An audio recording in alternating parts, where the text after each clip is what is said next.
Hey folks, before the video starts, please leave a like and subscribe to cheer me up. Make sure you are relaxed and enjoy today's stories. I found my ex on the Red Room.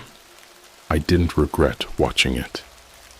Hey, Reddit, I've been lurking here for a while, but I need to get this off my chest. What I'm about to tell you is something I've never shared with anyone, not even my closest friends. It's something that has haunted me every day since it happened, and I can't keep it bottled up anymore. So, a bit of backstory first. My ex, Sarah, and I broke up about a year ago. It wasn't a clean break. We had a messy, toxic relationship that ended with a lot of screaming and tears. She accused me of being controlling and emotionally abusive. Maybe she was right, maybe not. I don't know. What I do know is that after we split, she disappeared. I don't mean metaphorically. She literally vanished. No social media updates, no new posts, nothing. She just dropped off the face of the earth. I figured she just wanted to start fresh, get away from everything. I didn't think much of it. We all have our ways of coping. But about 3 months ago, I got this strange email. No subject, no sender, just a link. Normally, I'd ignore something like that, but something compelled me to click it. I wish I hadn't. The link took me to a dark website. Now, I'm no stranger to the dark corners of the internet. I've dabbled in some sketchy stuff before, but this was different. The site was called the Red Room. I'd heard whispers about these kinds of places, live streams of illegal, depraved acts, often ending in murder. I always thought they were urban legends, the kind of stuff you tell to freak out your friends. But this was real. I won't go into too much detail about how I accessed it. Let's just say I knew my way around. The page loaded slowly, the screen filled with a grainy video feed. It looked like a basement, dimly lit by a single flickering bulb. There were chains on the walls and a metal table in the center of the room. On the table was a figure, strapped down, blindfolded, and gagged. My heart stopped when I recognized her. It was Sarah. At first, I thought it was some sick joke. Maybe someone had hacked into her social media, found an old video of her, and was using it to mess with me. But the longer I watched, the more I realized it was real. Her matted blonde hair, the small scar on her left cheek from a childhood accident, the tattoo of a crescent moon on her wrist. It was undeniably her. The chat box next to the video was buzzing with activity. People placing bets, making requests. The username Master of Ceremonies appeared in red text. Welcome to tonight's show. Let's get started. My stomach churned. I should have closed the window, reported it, something, but I couldn't tear my eyes away. The camera zoomed in, focusing on Sarah's face. She was crying, trying to scream through the gag. The Master of Ceremonies stepped into frame, wearing a black hood and mask. He picked up a scalpel, holding it up to the camera, letting the light glint off the blade. The chat went wild, people typing in all caps, demanding blood. I was paralyzed, my mind racing. How had she ended up here? Who were these people? The questions were endless, but the answers didn't matter in that moment. All I could think about was how to stop it. But I was just one person, sitting behind a screen, powerless. The masked man started to cut. Not deep, but enough to draw blood. Sarah's muffled screams filled the room. He was meticulous, almost surgical in his approach. Each cut seemed to be more for the audience's pleasure than anything else. The chat exploded with cheers and requests for more. I wanted to look away, but I couldn't. My hands were shaking, sweat dripping down my forehead. This wasn't some random stranger. This was someone I had loved, someone I had shared my life with, and now she was being tortured for the sick amusement of faceless monsters. Minutes felt like hours. The masked man continued his cruel performance, carving intricate patterns into her skin. Sarah's body was trembling, her eyes wide with terror. I could see the life draining from her with each passing second, and yet the crowd wanted more. I don't know what came over me, but I started typing in the chat, begging, pleading for them to stop, offering money, anything. The responses were brutal, mocking. "Enjoy the show," one said. "She's ours now," another taunted. My pleas fell on deaf ears. The camera angle changed, giving a full view of the room. I noticed something I hadn't seen before. A door in the back. It creaked open, and another figure entered.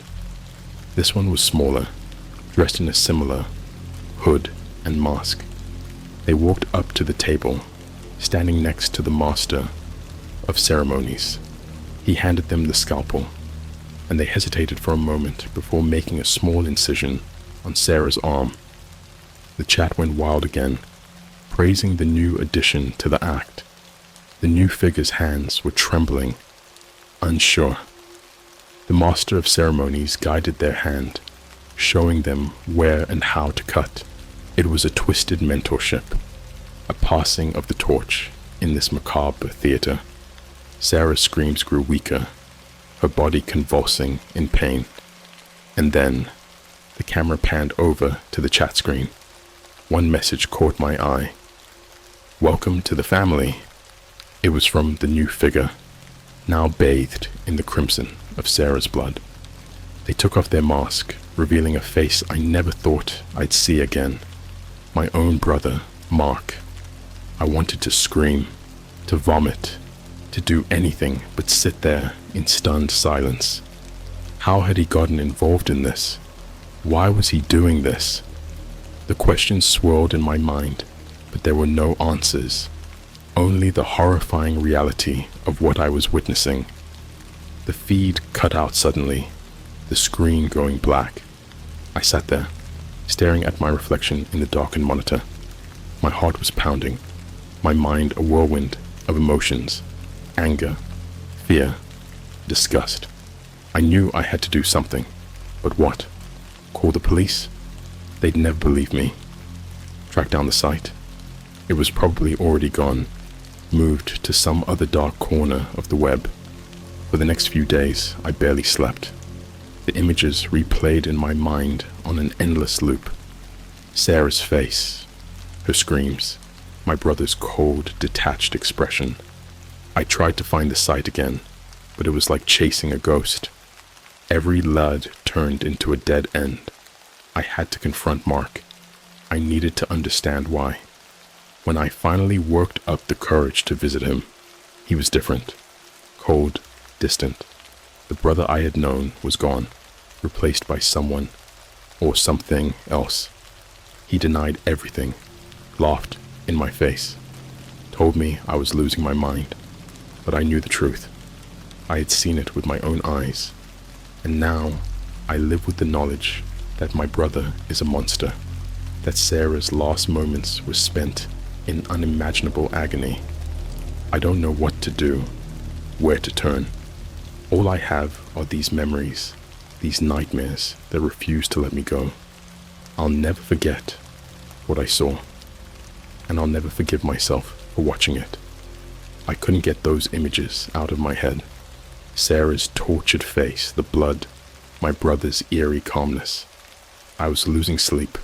My work performance was slipping, and I started drinking heavily just to get through the nights.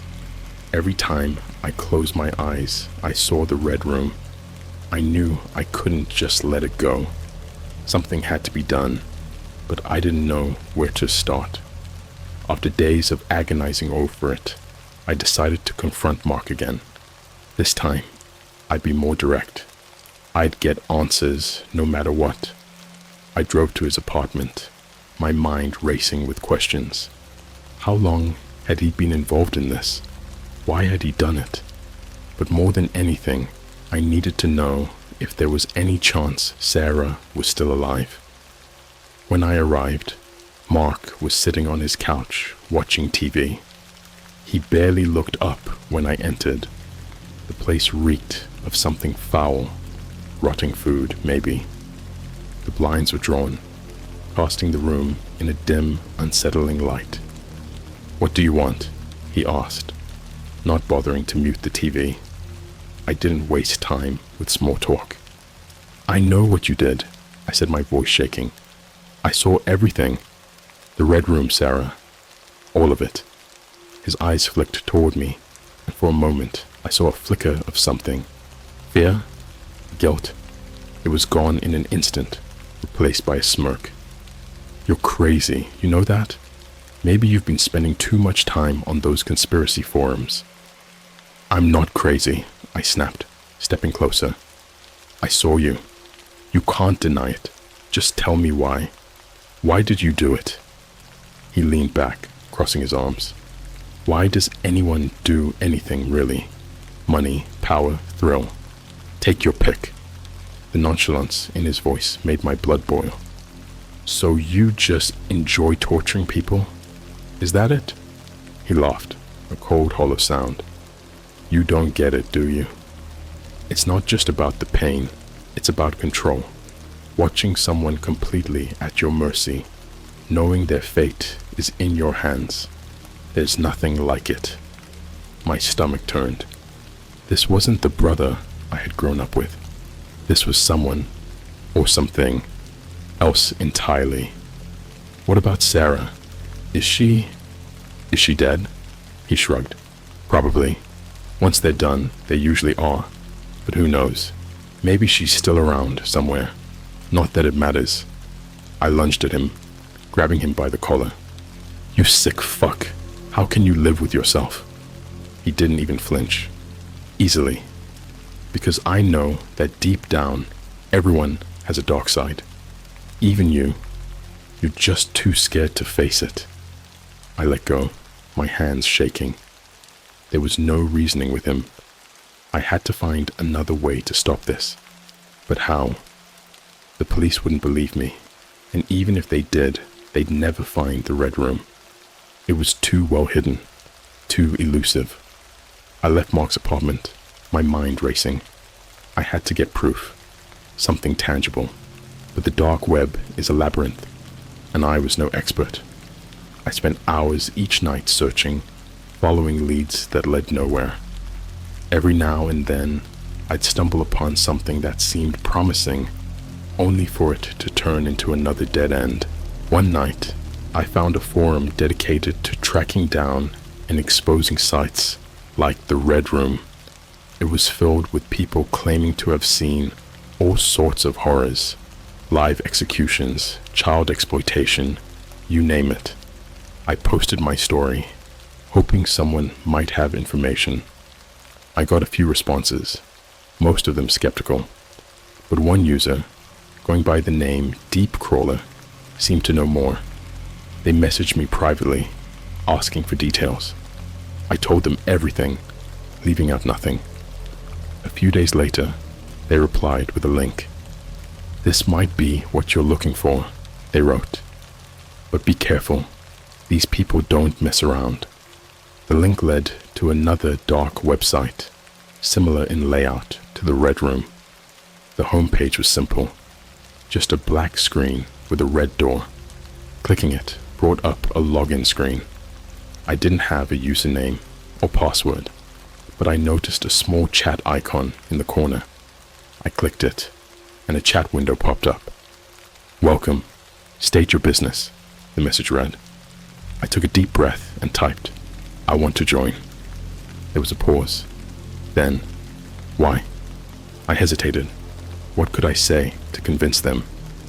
I decided to go with the truth. "I've seen your work. I want to be part of it." Another pause, then, "Prove it. Send a video of your work." I stared at the screen, my heart pounding. What kind of proof did they want? I didn't have any videos of torture or murder. I typed back, I don't have any videos, but I can get one. 24 hours was the response, or we'll find you. The chat window closed, and I sat back, my mind racing. What had I gotten myself into? I had no idea how to make a video like that, and even if I did, I couldn't bring myself to do it. But if I didn't, they'd come after me. These were people who wouldn't hesitate to kill. I spent the next few hours pacing, trying to think of a plan. I couldn't go to the police. They'd never believe me without proof. And I couldn't make a fake video. It had to be real. Desperation clawed at my mind. Then, an idea struck me. It was insane, but it might just work. I grabbed my laptop and started searching for a secluded location. I found an abandoned warehouse on the outskirts of town, a place where no one would hear screams. I packed a bag with supplies, duct tape, rope, a knife. My hands were shaking, but I had to do this. It was the only way. The next night, I drove to the warehouse, my heart pounding in my chest. I parked the car and made my way inside. The place was perfect, dark, empty, and echoing with every step. I set up my camera, testing the angles, making sure everything was right. Then I sat down and started the recording. My name is Jason, I said, my voice trembling. This is for the Red Room. I took the knife and made a small cut on my arm, wincing at the pain. Blood trickled down, and I smeared it across my face, trying to look as menacing as possible. I'm ready to join you, I said, staring into the camera. I'll do whatever it takes. I stopped the recording and uploaded the video to the site. Then I waited. Minutes felt like hours, but finally a message popped up. You're in. Welcome to the Red Room. I breathed a sigh of relief, but it was short-lived. Your first task is tomorrow. We'll send you the details. Don't disappoint us. I shut down my laptop, my mind racing. I was in, but at what cost? I had no idea what they'd ask me to do, but I knew it wouldn't be anything good. I was playing a dangerous game, and there was no turning back. I drove home, the weight of what I had done pressing down on me. I had to be ready for whatever came next. I had to find a way to stop them, to save others from the same fate as Sarah.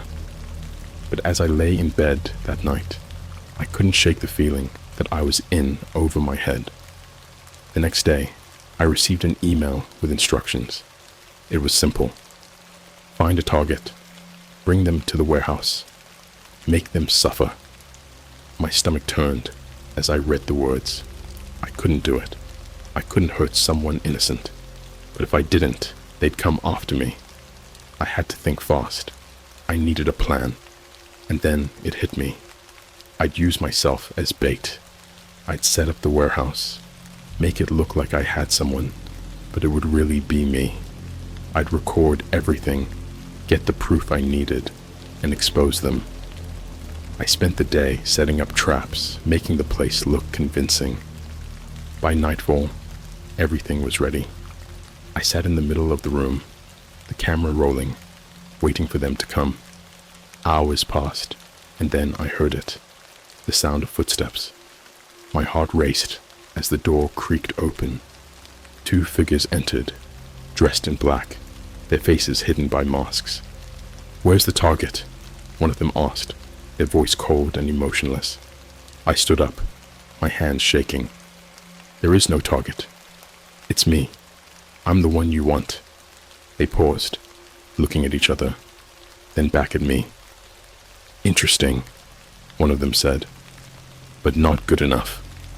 Before I could react, they lunged at me, knocking me to the ground. I fought back, but they were too strong. They tied me up, dragging me to the center of the room. One of them picked up the knife I had brought, holding it to my throat. "Any last words?" they asked. I stared into the camera, hoping someone would find the footage, hoping it would be enough to stop them. "You'll never get away with this," I said. The blade pressed against my skin, drawing blood. I closed my eyes, bracing for the end, but instead they laughed, pulling. The blade pressed against my skin, drawing blood. I closed my eyes, bracing for the end, but instead they laughed, pulling the knife away. One of them grabbed my hair, yanking my head back. "We're not going to kill you," they said, their voice dripping with malice. "Not yet, anyway. You wanted to be part of the Red Room, didn't you? Well, now you are, and we're going to show you what that really means." They dragged me to my feet, the ropes cutting into my wrists. I struggled, but it was useless. They were too strong. They shoved me toward the back of the warehouse, through a door I hadn't noticed before. It led to a narrow staircase descending into darkness. The air grew colder as we descended, the musty smell of damp concrete filling my nostrils. The stairs seemed to go on forever, and with each step, my fear grew. What waited for me down there?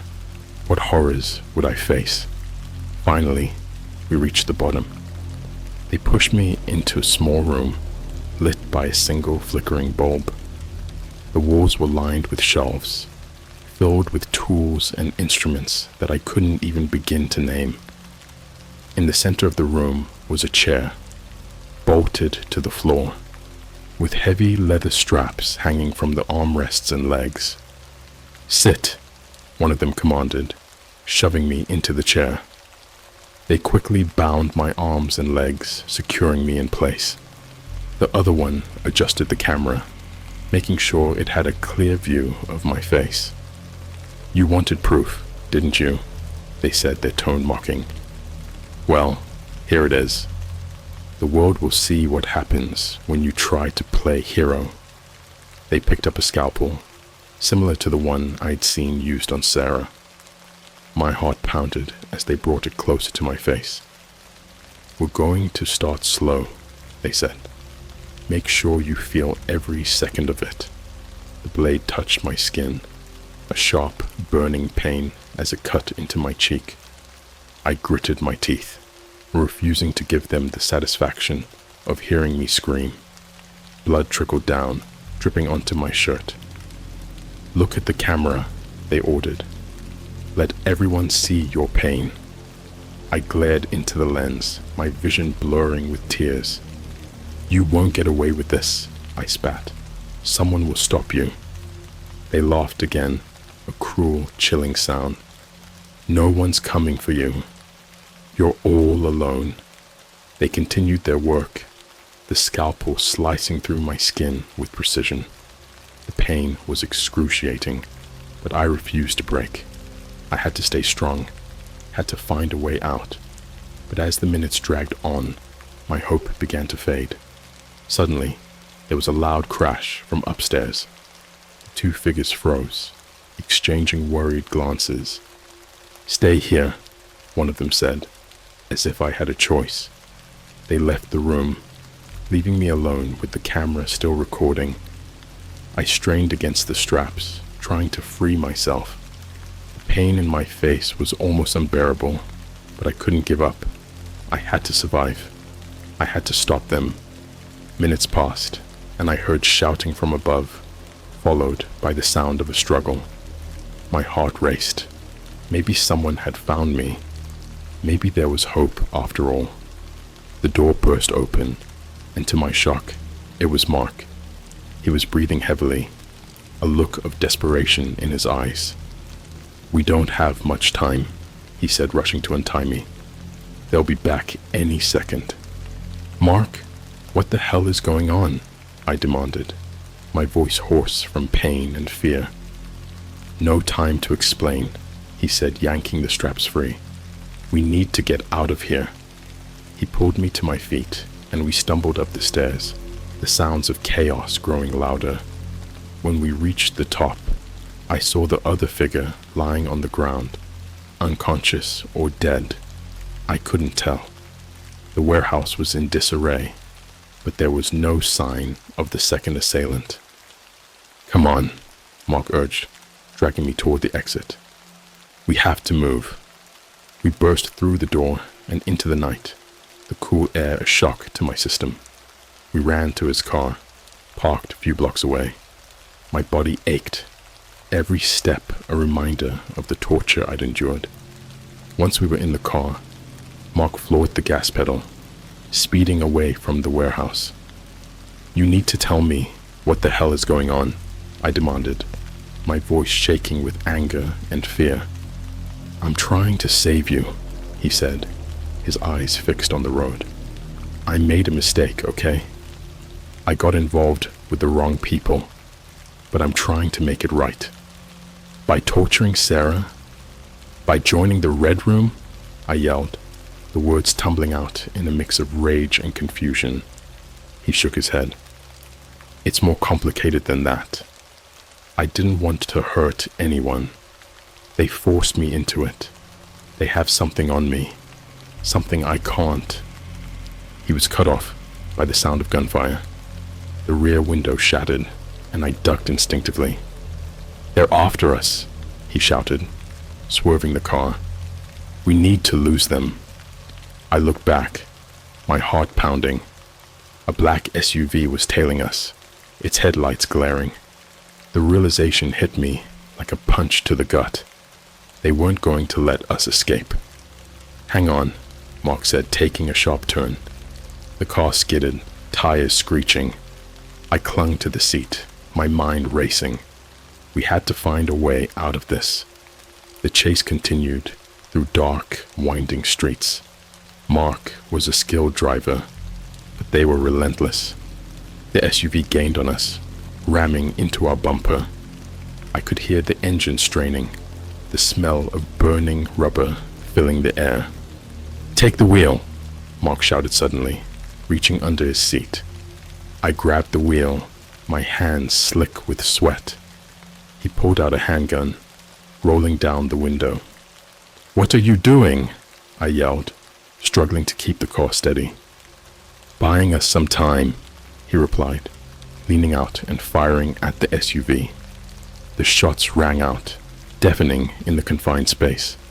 I saw the SUV swerve, but it kept coming. We careened around another corner, and Mark fired again. This time, the SUV veered off course, crashing into a parked car. "Got them!" he shouted, but our relief was short-lived. More headlights appeared behind us. They had backup. "We need to get off the streets," Mark said, looking around frantically. "There, take that alley." I turned the wheel, the car lurching into a narrow alleyway. The walls closed in on us, and I prayed we wouldn't get stuck. We sped through the maze of back alleys, the sound of pursuit fading. Finally, Mark told me to stop. We were in an old, run-down part of town, the kind of place where no one asked questions. "We'll hide here for now," he said, getting out of the car. "We need to figure out our next move." We ducked into an abandoned building, the darkness swallowing us. My adrenaline was still pumping, my mind racing with questions. "Mark, you need to tell me everything," I said once we were safely inside. "No more bullshit." He nodded, slumping against the wall. "All right. It started a few years ago. I was in debt, desperate. Someone approached me, offered a way out. I didn't ask questions. I should have. Before I knew it, I was in too deep. They had me do things, horrible things. Like the Red Room," I said, my voice cold. He looked away, shame written on his face. "Yeah, but it wasn't just that. They have connections, influence. If you try to leave, they ruin you. Or worse. So why save me now?" I demanded. "Why not just let them kill me?" "Because you're my brother," he said, looking me in the eye. and because I'm trying to make it right. I couldn't save Sarah, but I can save you." I didn't know what to say. Part of me wanted to hate him, to blame him for everything, but another part understood the desperation that had led him down this path. We were both victims, in our own ways. "We need to get proof," I said finally. "Something we can take to the authorities." He nodded. "I know where they keep the records. It's risky, but it's our only shot." We spent the next few hours planning, going over every detail. I could see the fear in Mark's eyes, but also a determination. He wanted to end this, just as much as I did. As dawn approached, we set out. The building we were heading to was heavily guarded, but Mark knew a way in.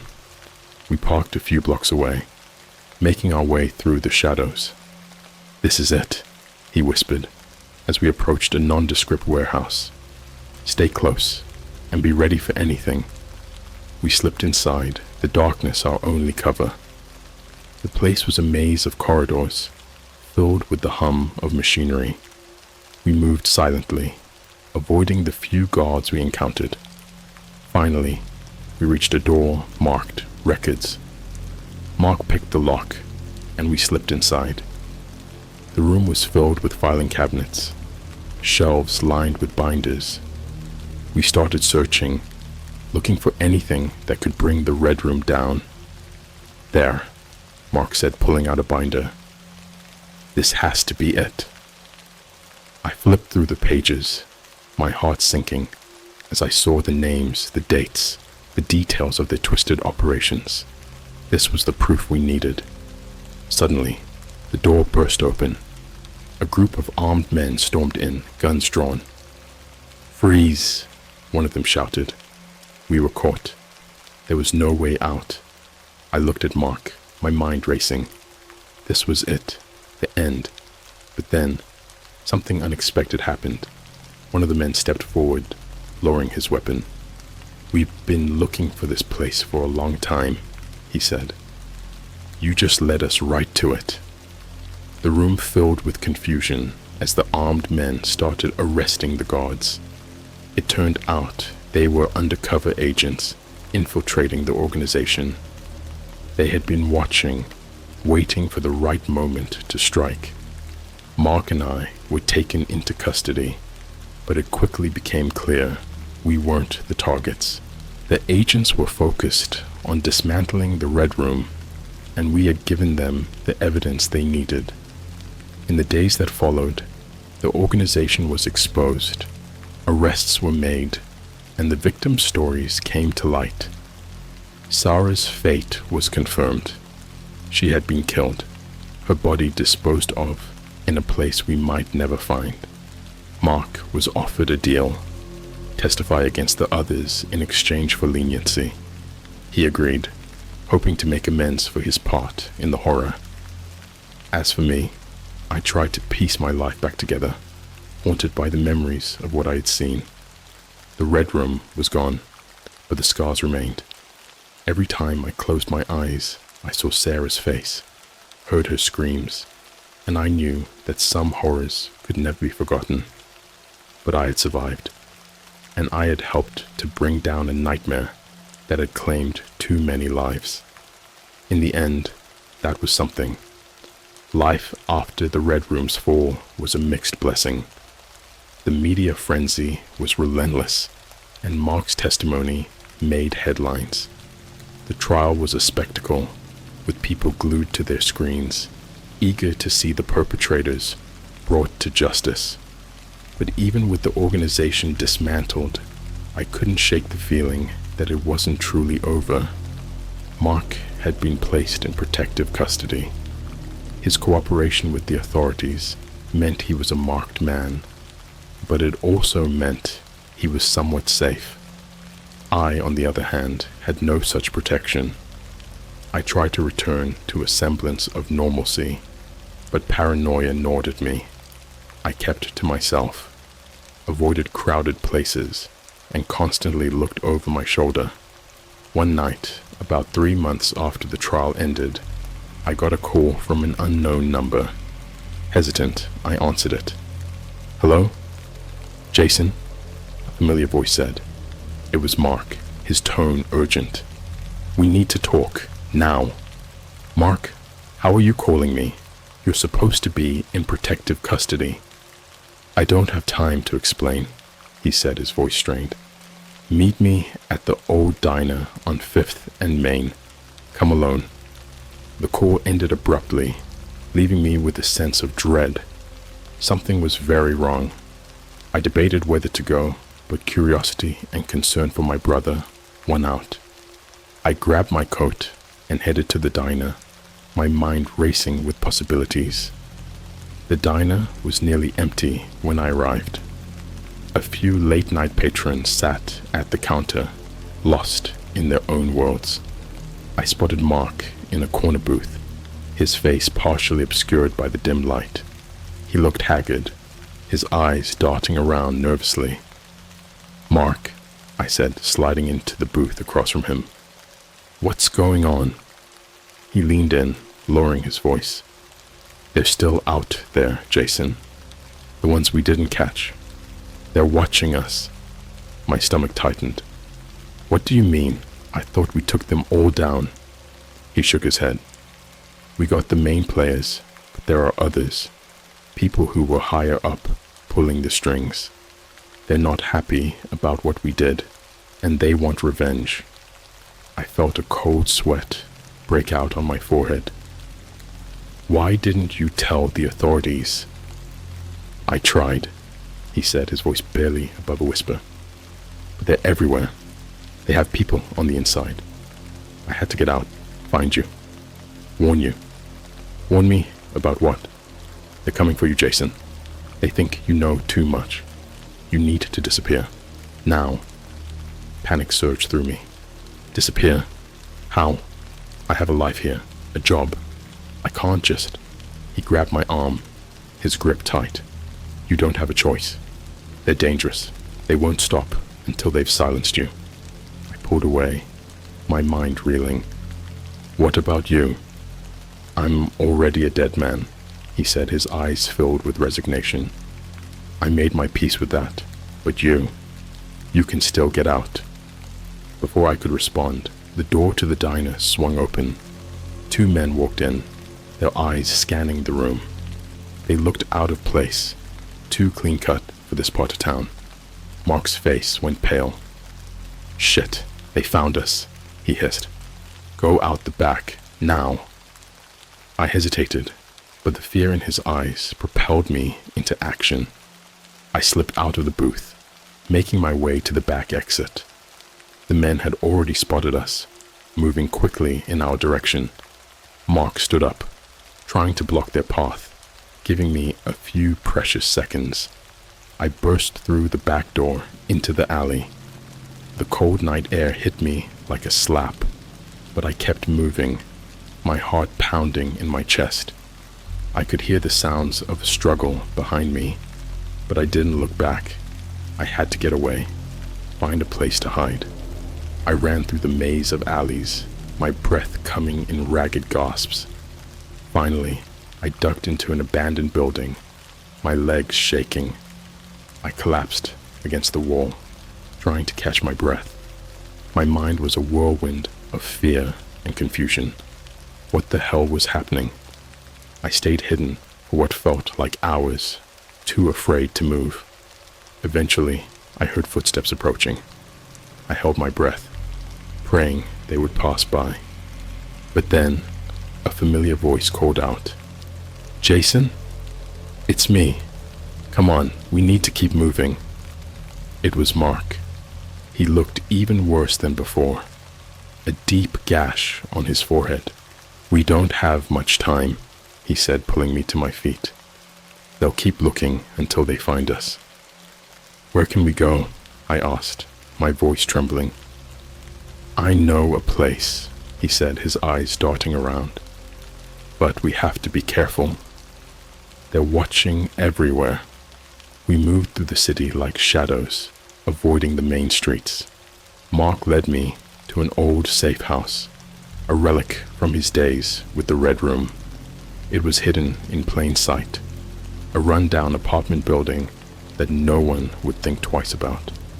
Inside, the place was sparse but functional. Mark had clearly prepared it for emergencies. "We'll be safe here for now," he said, locking the door behind us. I sank onto the couch, my mind racing. "Mark, what do we do? We can't keep running forever." "We need to gather evidence," he said, pacing the room. "Something that proves they're still out there, that they're after us.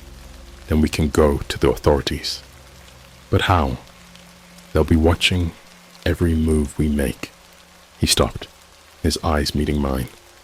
"I have a contact, someone who can help, but it's risky. If we're caught, we don't have a choice," I said, steeling myself. "We have to stop them."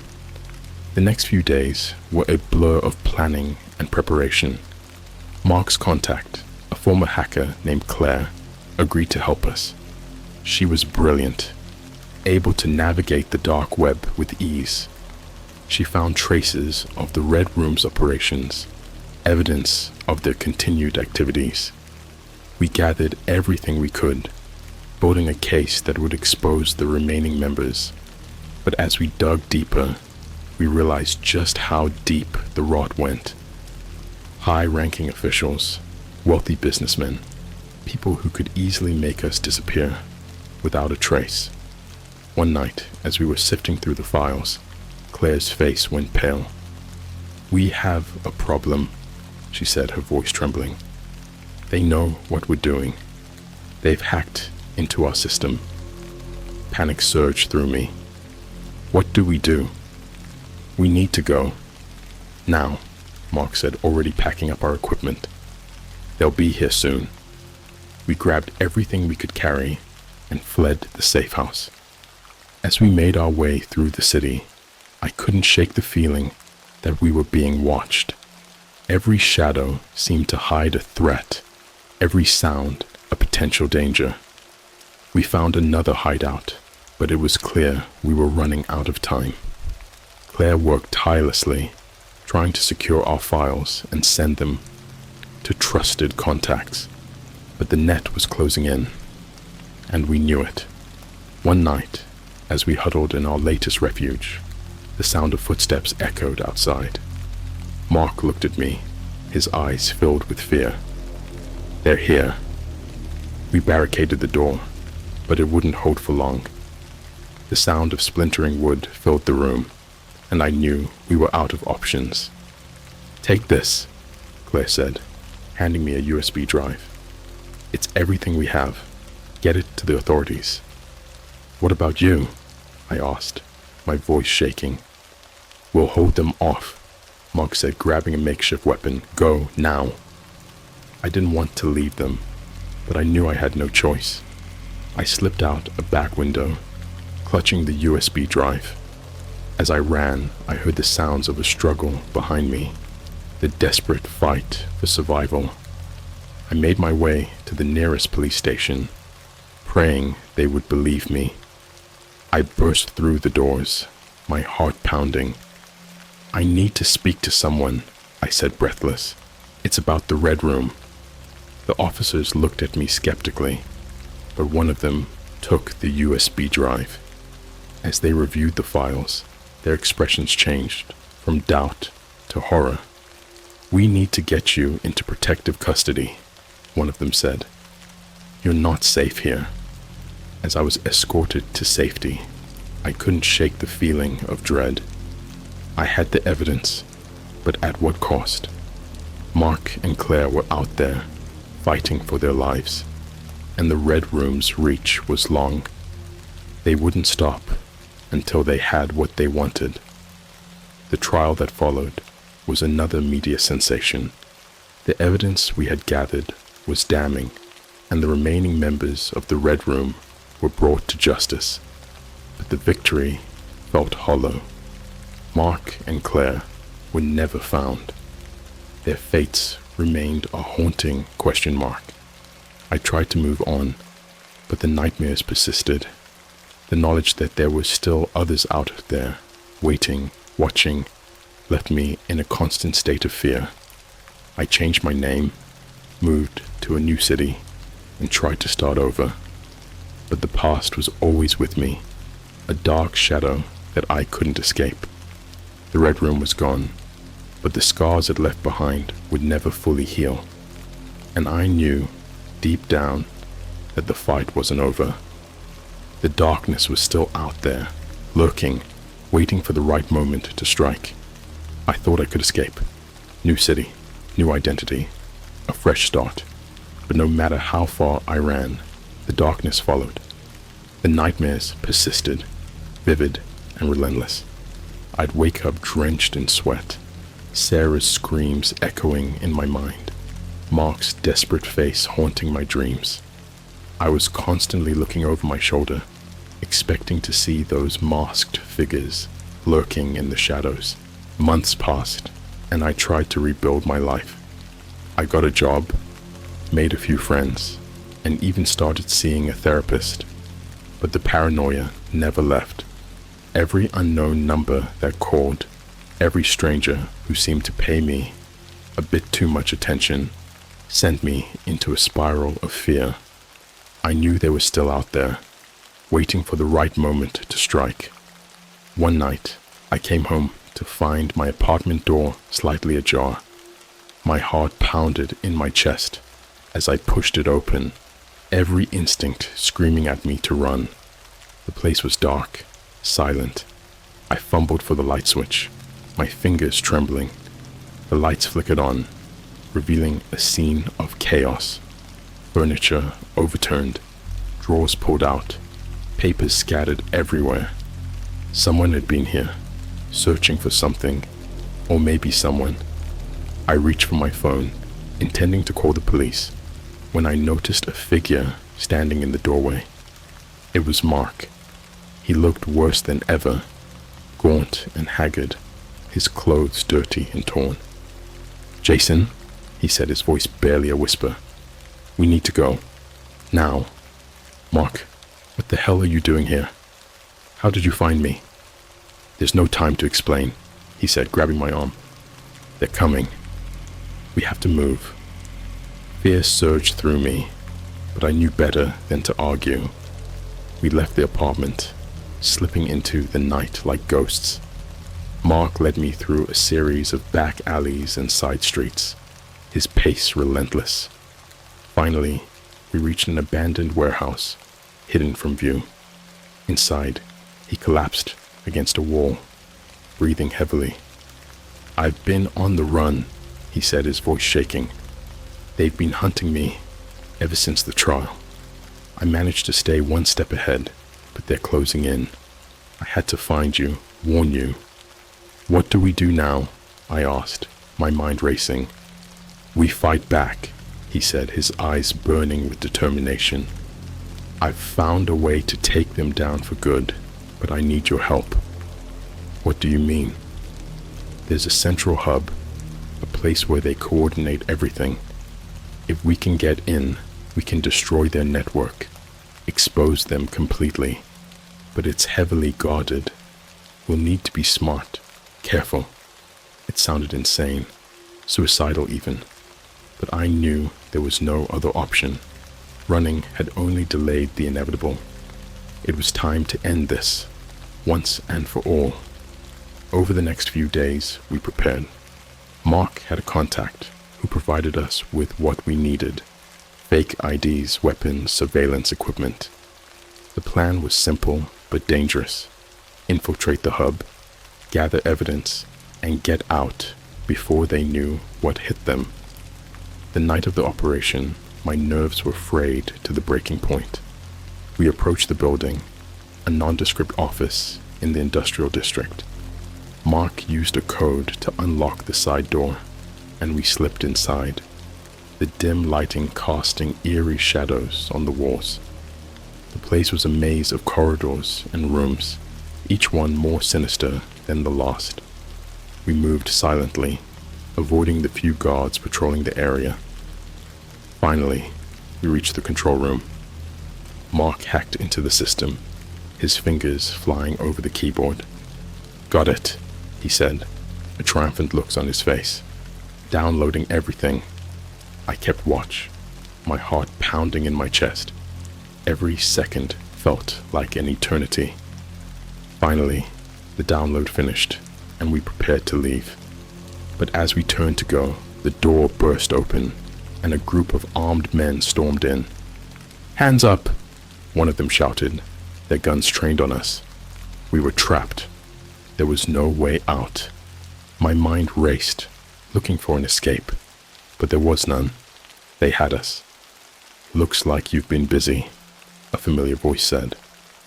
The master of ceremonies stepped into the room, his face hidden behind the same mask I'd seen in the red room. "You've caused us a lot of trouble, Jason, but it ends here." "Go to hell," I spat, my fear giving way to anger. He laughed, a cold, chilling sound. "Brave words, but it's over.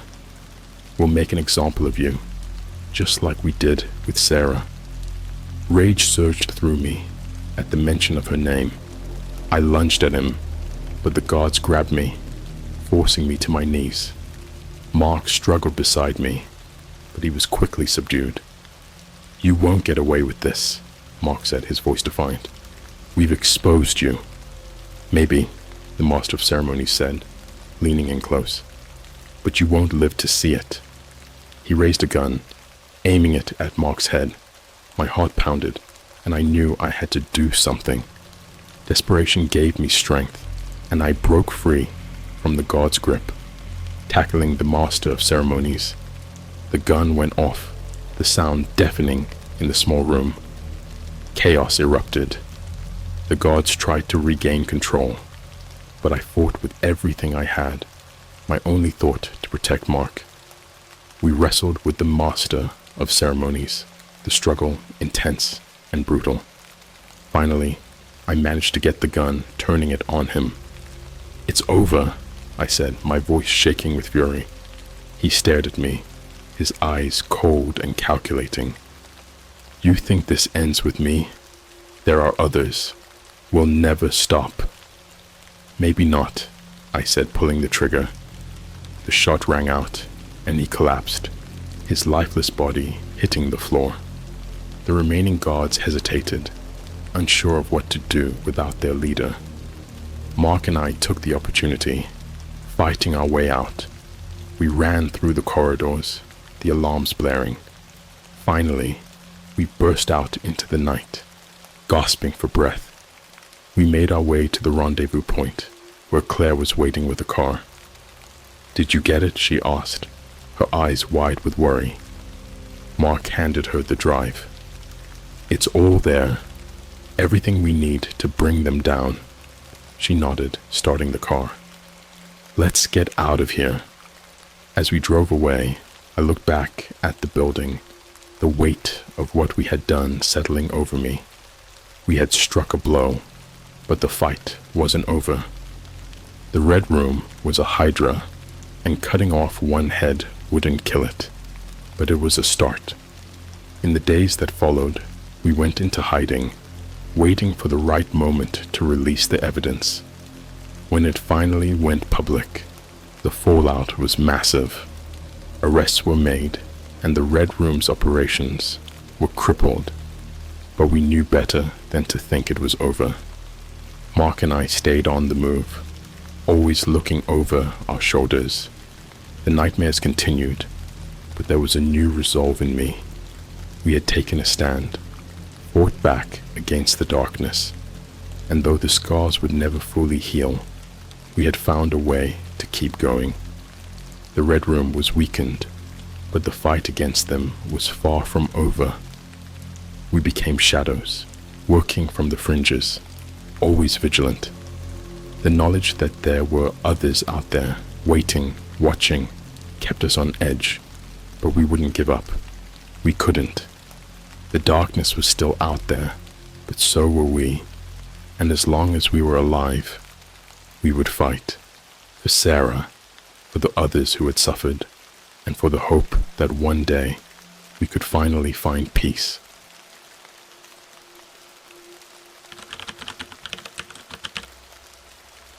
I bought keys from the dark web. They opened my dead grandpa house. Hey, Reddit, I'm not sure why I'm even writing this.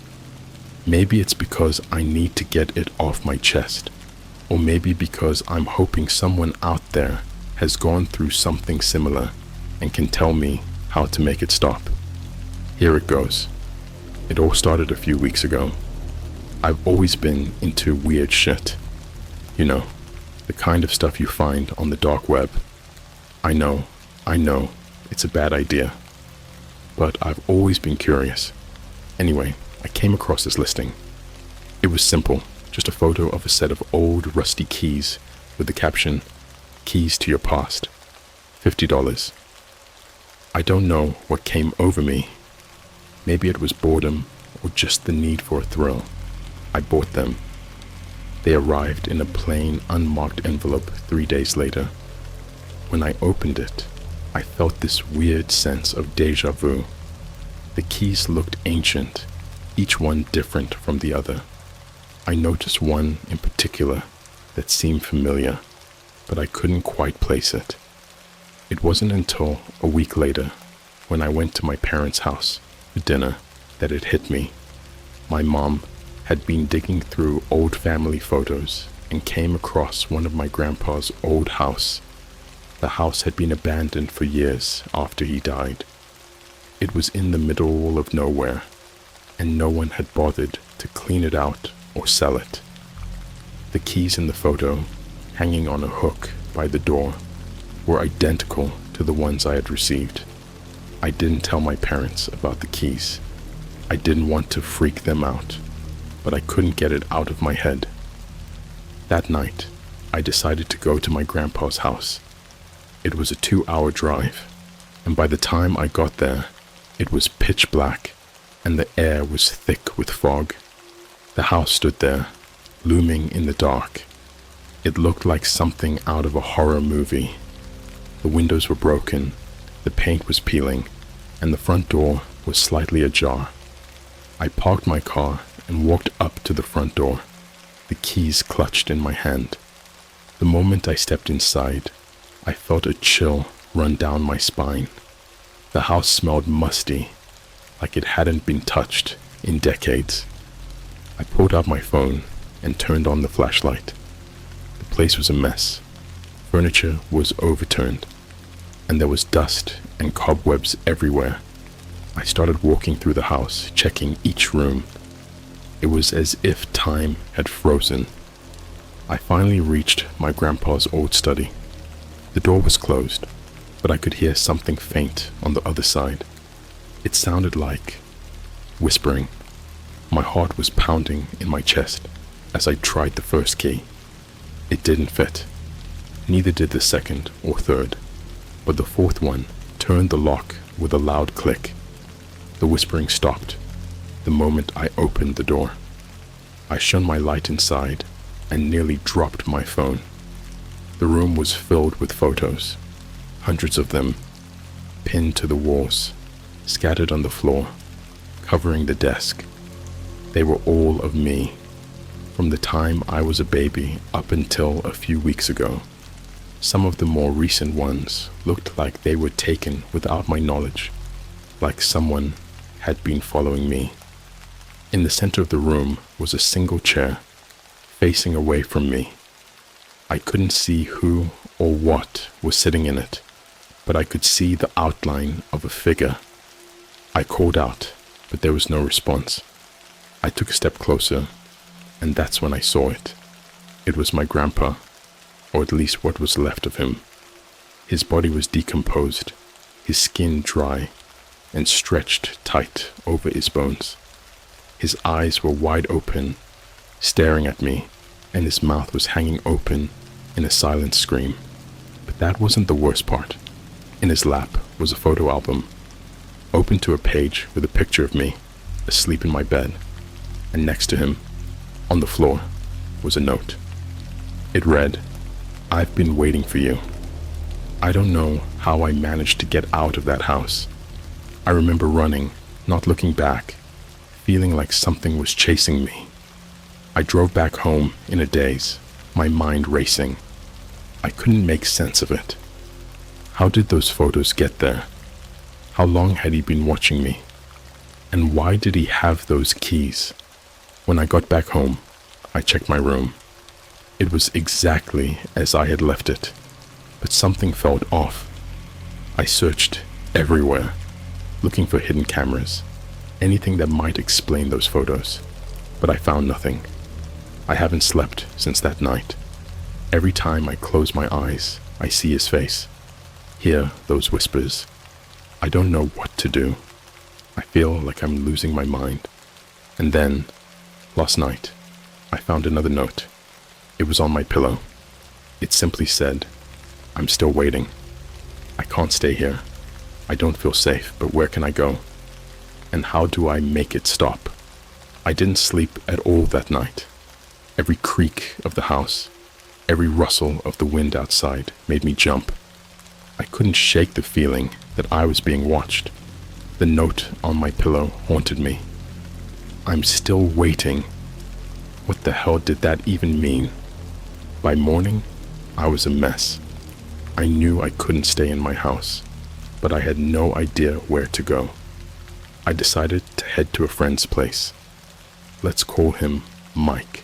He was the kind of guy who didn't ask too many questions and had always been there for me. I packed a bag and drove over. Mike lived in a small apartment downtown. When I showed up at his door, he could tell something was wrong. I didn't tell him everything, just that I needed a place to crash for a few days. He didn't press me for details, just handed me a beer and told me to make myself at home. That night, I felt a little better, knowing I wasn't alone. Mike and I stayed up watching old horror movies, trying to laugh off the tension. But as the night wore on, I couldn't shake the feeling of being watched. It was like a shadow that hung over me, no matter what I did. Around midnight, Mike crashed on the couch, leaving me alone with my thoughts. I decided to check my phone.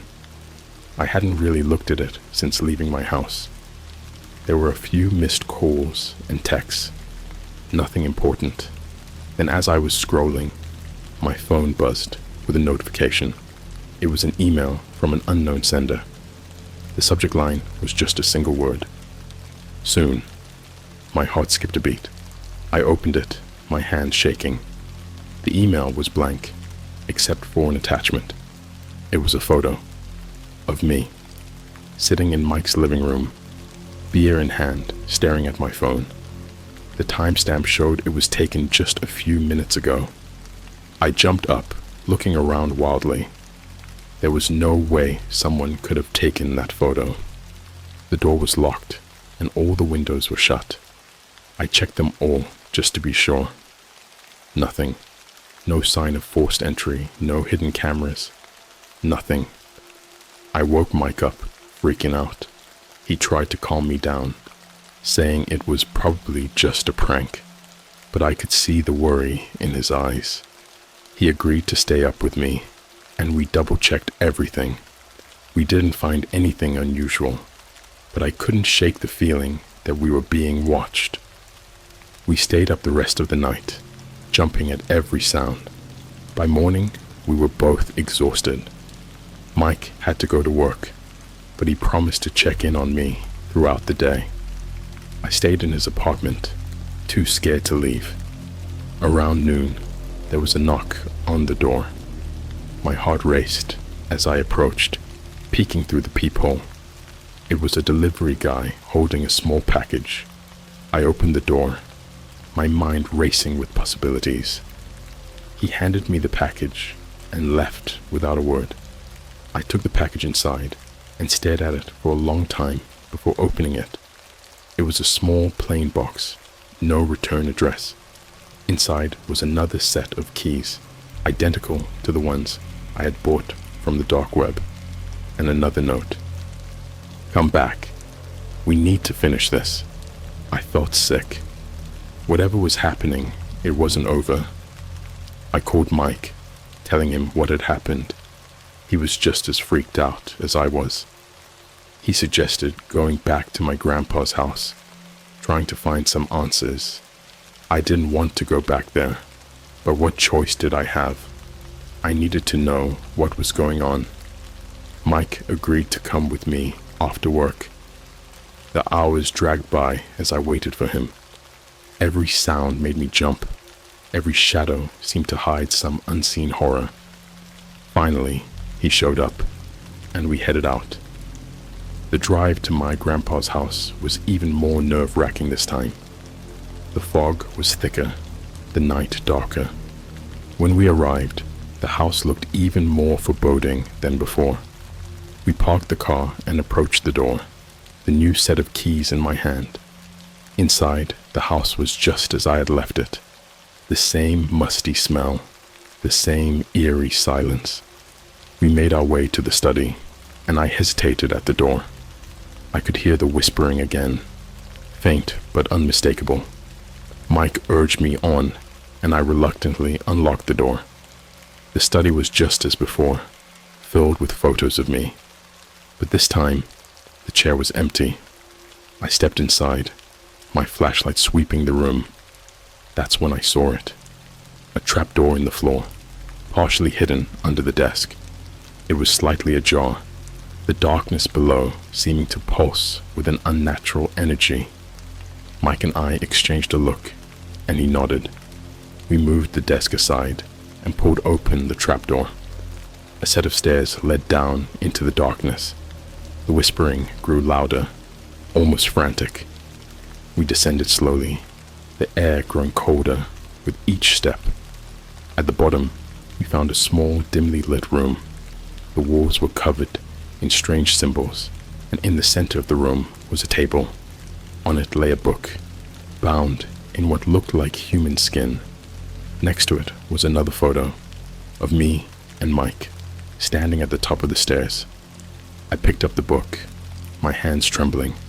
It felt warm, almost alive.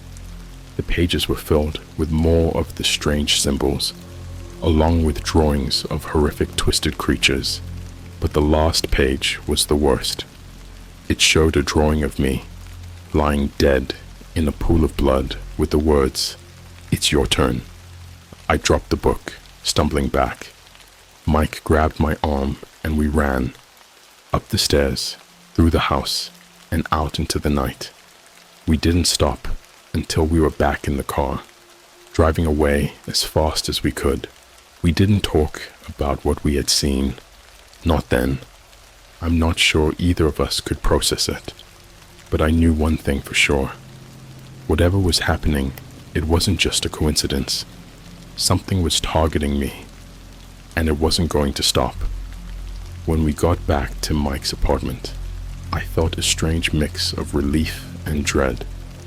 We had escaped the house, but I knew it wasn't over. I couldn't shake the feeling that something was following us, something unseen and malevolent. And the worst part, I had no idea how to stop it. The next few days were a blur of paranoia and fear. I couldn't go back to my house, and staying with Mike was only a temporary solution. Everywhere I went, I felt like I was being watched. It was like an invisible presence, always just out of sight, always just out of reach. Mike tried to keep things normal, but I could see the strain it was putting on him. We both knew we couldn't keep this up. Then things got worse. It started with the dreams. Every night, I'd find myself back in my grandpa's house, wandering through the dark, empty rooms. The whispers were louder, almost deafening. I'd see flashes of horrible things, bodies hanging from the ceiling, their eyes wide open and staring, shadowy figures lurking in the corners, their faces twisted into grotesque grins. I'd wake up drenched in sweat, my heart pounding, the whispers still echoing in my ears. One night, I woke up to find Mike standing over me, his face pale and his eyes wide with fear. He'd been having the same dreams. We both knew it wasn't a coincidence. Whatever was haunting me was now haunting him too. we decided to get help. We contacted a local paranormal investigator, a guy named Carl. He had a reputation for dealing with weird cases, and he didn't ask too many questions. We met him at a diner, explaining everything that had happened.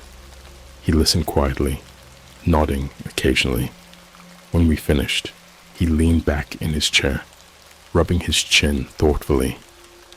"Sounds like you've got yourself a serious problem," he said. "I've dealt with similar cases before, but this one feels different, darker."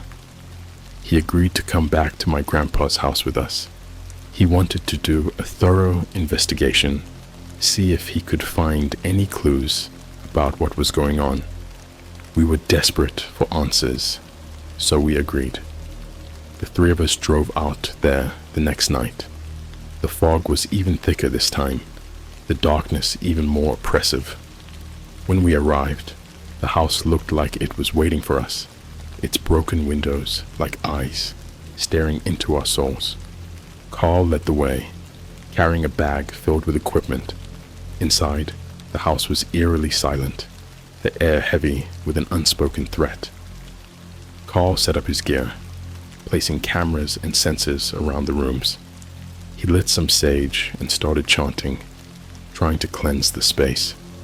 Mike and I watched, hoping he knew what he was doing. As Carl worked, the temperature in the room dropped. I could see my breath in the air, feel the cold seeping into my bones. The whispers started again, faint at first, but growing louder. Carl didn't seem to notice, his focus entirely on his ritual. Then the lights went out.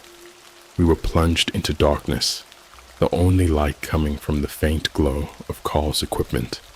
The whispers were deafening now, a cacophony of voices all around us. I felt something brush against my arm, cold and clammy. I screamed, stumbling back, crashing into Mike. Carl shouted something, but his words were lost in the noise. I saw shadows moving in the darkness, closing in on us.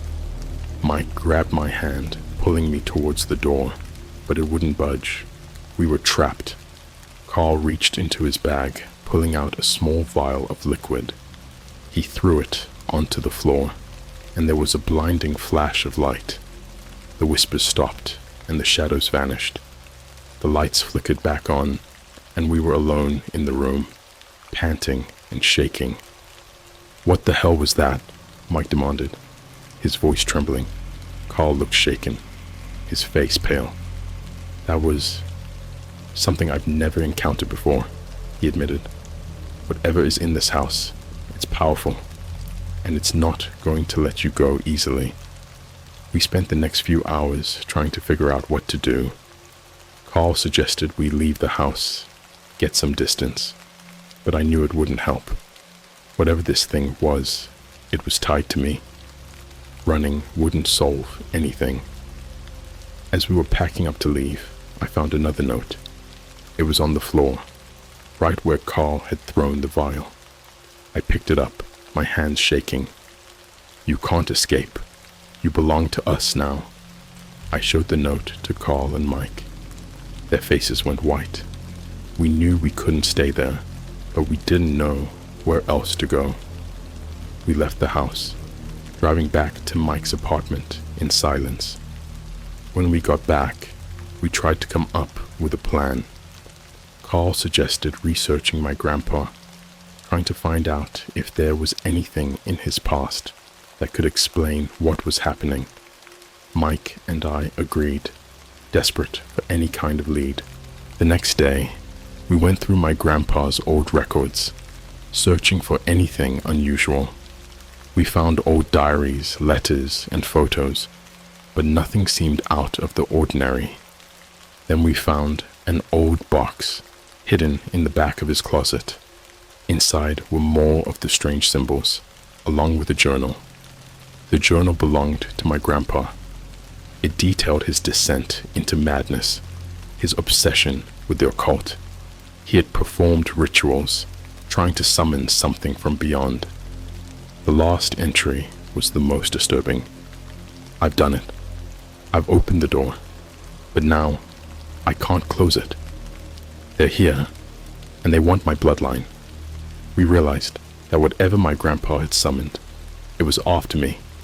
It had been waiting for me to come to the house, and now it wasn't going to stop until it had me. We were out of options. Carl suggested one last thing, a ritual to banish the entity. It was risky, and there was no guarantee it would work, but it was our only shot. We gathered the supplies we needed and prepared for the ritual. That night, we went back to my grandpa's house. The air was thick with tension, the fog wrapping around us like a shroud. Inside, the house felt alive, the whispers louder than ever. We sat up in the study, the trapdoor still open in the floor. Carl started the ritual, chanting in a language I didn't understand.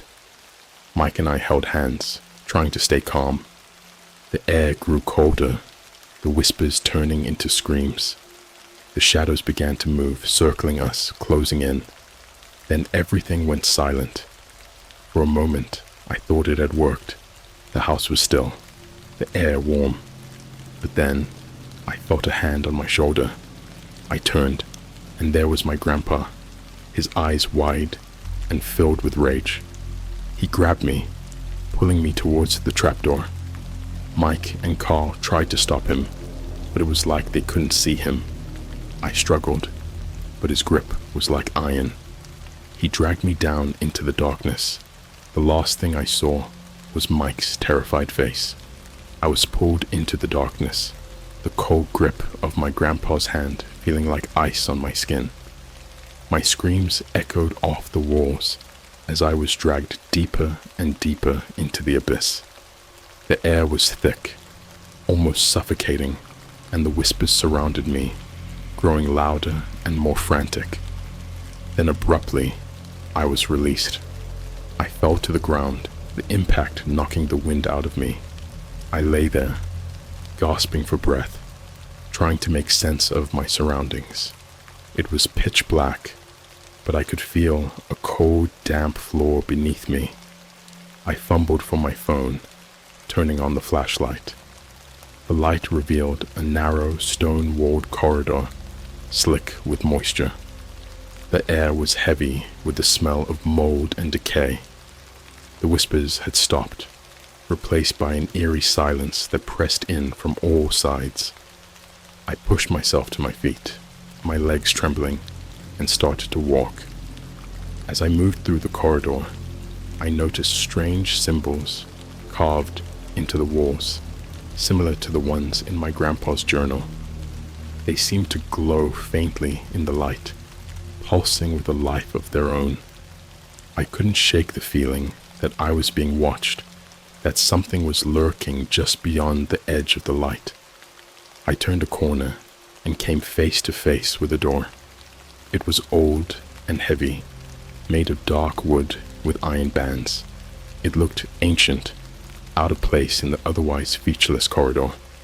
My hand shook as I reached for the handle, turning it slowly.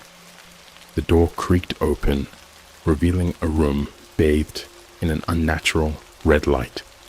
Inside, the room was filled with more of the strange symbols, painted on the walls and floor in what looked like blood. In the center of the room was an altar, and on it lay another photo. This one was of me, but it was different. I was lying on the ground, my eyes closed, and my throat was slit. Blood pooled around my head, and my skin was ashen. I stumbled back, my heart pounding. I turned to leave, but the door slammed shut behind me, trapping me inside. The room grew colder, the red light intensifying. I heard a low growl and turned to see a figure emerging from the shadows. It was my grandpa, but twisted and distorted. His skin was gray and rotting, his eyes black pits. His mouth stretched into a grotesque grin, revealing sharp, broken teeth. He moved towards me with a jerky, unnatural gait, his eyes locked onto mine. You shouldn't have come back, he rasped, his voice like nails on a chalkboard. You belong to us now. I backed away, my mind racing. There had to be a way out. I scanned the room, looking for anything that could help me. My eyes landed on the symbols on the walls. They seemed to pulse in time with my heartbeat, drawing me in. I didn't know what else to do. I reached out and touched one of the symbols. A jolt of energy shot through me, and the room was filled with a blinding light. The figure of my grandpa screamed, his form flickering and distorting. I felt a surge of power, and the symbols on the walls began to glow brighter. The light intensified, and the room started to shake. The figure of my grandpa exploded into a cloud of darkness, dissipating into the air. The door behind me flew open, and I didn't hesitate. I ran, not looking back, the whispers chasing me down the corridor. I burst out of the trapdoor and into the study, collapsing onto the floor. Mike and Carl were there, their faces pale and eyes wide with fear. They helped me up, their questions tumbling out in a frantic rush. I told them everything, my voice shaking. Carl looked grim, his face set in a hard line. We need to finish this, he said. There's one more thing we can try, but it's dangerous. If we fail, you could be trapped there forever. I didn't have a choice. I couldn't keep living like this, haunted by whatever my grandpa had summoned. I agreed, and we prepared for the final ritual. Carl explained that we needed to draw the entity into a physical form, then trap it using a binding spell. It required a lot of energy, and there was a risk that the entity could overpower us, but it was our only shot. We gathered the supplies and set up in the study. Carl drew a large circle on the floor, inscribing it with the strange symbols. Mike and I stood at the edges holding candles. Carl started the incantation, his voice strong and steady. The air grew cold again, the whispers returning. The shadows in the room seemed to come alive, writhing and twisting. A dark shape began to form in the center of the circle, coalescing into a humanoid figure. It was my grandpa, but more monstrous, more twisted. His eyes burned with a malevolent light, and his mouth twisted into a snarl. Carl continued the incantation, his voice rising in intensity. The figure of my grandpa roared, lashing out at the edges of the circle. The candles flickered, and the symbols on the floor glowed brighter. Then everything happened at once. The figure lunged at me, but was stopped by an invisible barrier. It screamed in rage, its form flickering. Carl finished the incantation, and there was a blinding flash of light. When the light faded, the figure was gone. The room was still, the air warm. The whispers had stopped.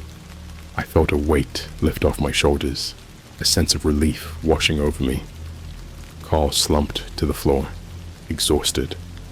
Mike and I helped him up, thanking him for his help. We left the house, the first rays of dawn breaking through the fog. As we drove away, I looked back one last time. The house stood silent, its secrets buried, but I knew it wasn't over. Whatever my grandpa had summoned was still out there, waiting, and it would be back. We didn't talk much on the drive back. Carl was too exhausted to say anything, and Mike and I were too shaken. The air felt lighter, but there was an undercurrent of dread that we couldn't shake off. When we got back to Mike's apartment, we tried to decompress, but the events of the past few days weighed heavily on us. Carl left, promising to check in on us in a few days. Mike and I sat in silence for a long time, neither of us knowing what to say. Eventually, Mike suggested we try to get some sleep. We needed it after everything we'd been through. That night, I slept for the first time in what felt like forever. No dreams, no whispers, just a deep, dreamless sleep. When I woke up, the sun was shining, and for a moment, I thought it was all over. But then I saw the new note on my pillow. You can't escape. I felt a cold chill run down my spine. I showed the note to Mike, and his face went pale. We knew we couldn't stay at his apartment anymore. We packed our things and decided to stay at a hotel while we figured out our next move. At the hotel, I called Carl and told him about the note. He sounded concerned, but he had no immediate solutions. Whatever it is, it's tied to you, he said. We need to figure out why. We spent the next few days researching my grandpa's past, trying to find any clue that could help us. We combed through old records, talked to family members, and even visited some of his old haunts. We discovered that he had been involved in some dark occult practices, but nothing that explained the connection to me. One night, as I was going through my grandpa's old journal again, I found something I had missed before. There was a hidden compartment in the back cover. Inside was a small folded piece of paper. It was a letter addressed to me. My dearest grandson, if you are reading this, then it means my actions have come back to haunt you. I am sorry for what I have done, for the burden I have placed on you. The entity I summoned is bound to our bloodline. It seeks to consume our souls, to draw us into its darkness. There is one way to stop it. You must perform a final ritual, one that will sever the bond and banish the entity forever. The instructions are in this letter. Be warned, it is dangerous, and if you fail, you will be lost to the darkness. I pray you find the strength to do what I could not. I am so sorry. Love, Grandpa. My hand shook as I read the letter. It was our only hope. I showed it to Mike and Carl, and we agreed to perform the ritual that night. We gathered the supplies we needed and returned to my grandpa's house one last time. The house loomed in the darkness, a silent sentinel to our nightmare. Inside, the air was thick with tension, the whispers starting again. We set up in the study, following the instructions in the letter. Carl drew a new circle on the floor, scribing it with the symbols. Mike and I stood at the edges holding candles. Carl began the incantation, his voice strong and steady. The air grew colder, the whispers louder. The shadows in the room seemed to come alive, writhing and twisting. The dark shape began to form in the center of the circle, coalescing into the monstrous figure of my grandpa. You can't escape, it snarled, its voice a chorus of agony. Carl's voice rose in intensity, the incantation reaching its climax. The figure roared, lashing out at the edges of the circle. The candles flickered, the symbols on the floor glowing brighter. I felt a surge of energy, the air crackling with power. Then the entity lunged at me. I held my ground, repeating the final words of the incantation. The figure screamed, its form flickering and distorting. The light grew blinding, and the room shook violently.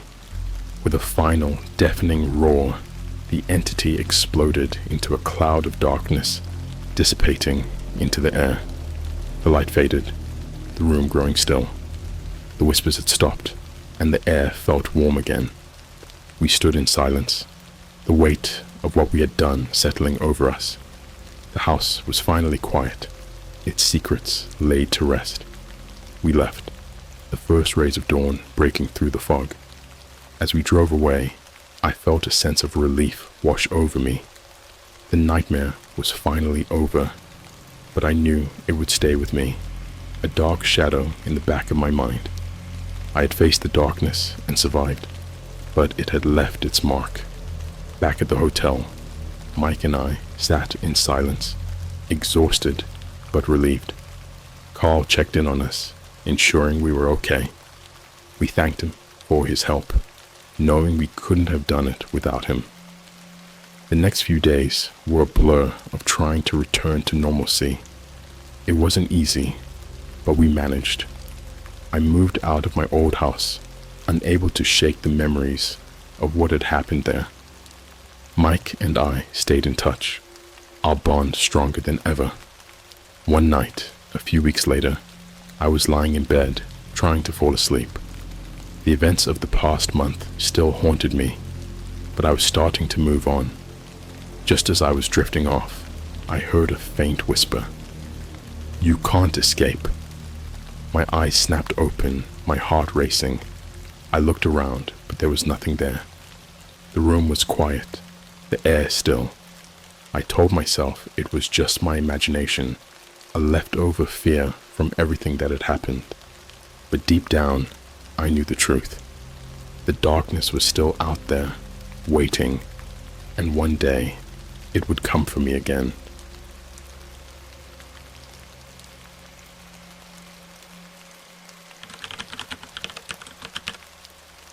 My dad worked for the government. He showed me dark web forum, and I saw unexciting colors. I never thought my life would take such a bizarre turn, but here I am, sharing this story on Reddit because I need to get it off my chest. My dad worked for the government. He was always secretive about his job, and I never really knew what he did. All I knew was that he had access to things most people couldn't even imagine. He'd been acting strangely for a few months, more paranoid than usual, constantly looking over his shoulder. I thought it was just job stress. I wish it had been just that. One night, a few weeks ago, he called me into his home office. The room was a mess of papers and computer parts, a stark contrast to his usually meticulous nature. He told me to sit down and lock the door behind us. His face was pale, and his eyes were bloodshot. He looked like he hadn't slept in days. He booted up his computer and opened a browser I'd never seen before. It was the dark web, something I'd only heard about in hushed whispers. "Dad, what is this?" I asked, my voice shaky. "I need you to see this, and you need to remember it. Whatever happens, you need to remember," he said, his voice trembling. He navigated to a forum, the interface rudimentary, but functional. The posts were bizarre, filled with discussions about government conspiracies, human experiments, and other unsettling topics. But one thread stood out. It was titled, "The Spectrum Beyond." My dad clicked on it, and my screen was flooded with images and videos. What I saw, I can't even begin to describe it. They were colors, but not any colors I'd ever seen before. They were impossible shades that made my brain hurt just to look at them. It felt like my eyes were being assaulted, like these colors were never meant to be perceived by human eyes. My dad told me that these colors were discovered during a secret project he was a part of, and that they were dangerous. "These colors, they mess with your mind," he explained. "They can make you see things that aren't there, hear things that don't exist. Some people go insane just by looking at them for too long." I couldn't look away. It was like my brain was addicted to the strangeness, the impossibility of it all. The images started to change, morphing into twisted, grotesque shapes that made my stomach churn. Faces appeared, twisted in agony, mouths open in silent screams. I heard whispers, so faint I thought I was imagining them at first, but they grew louder, more insistent. "Help us," they whispered. "Save us." I felt a sharp pain in my head and closed my eyes, trying to block out the images and sounds. When I opened them, my dad was staring at me, tears streaming down his face. "I shouldn't have shown you this," he said, his voice breaking. "I'm so sorry. I thought you needed to know, but I shouldn't have shown you." Before I could respond, he shut off the computer and pulled me into a tight hug. I could feel him trembling, his fear palpable. That night, I couldn't sleep. Every time I closed my eyes, I saw those colors, those faces. I heard the whispers. The next day, my dad was gone. His office was a wreck, like someone had torn through it, looking for something. I called his phone, but it went straight to voicemail. I called his work, but they told me he hadn't shown up, and they hadn't heard from him. I was terrified. I didn't know who to turn to or what to do. I tried to go about my daily life, but I couldn't shake the feeling that I was being watched. Strange things started happening. I'd hear footsteps in the hallway at night, but when I checked, no one was there. Objects would move around the house, small things like keys and pens, but enough to unnerve me. One night, I woke up to find my bedroom door open. I knew I had closed it before going to bed. I got up to close it, and that's when I saw it. A figure standing at the end of the hallway. It was tall and thin, its eyes glowing with that impossible color. I froze, my heart pounding in my chest. The figure slowly lifted its hand and pointed at me, its mouth opening to reveal rows of sharp teeth. "Help us," it whispered, its voice echoing in my head.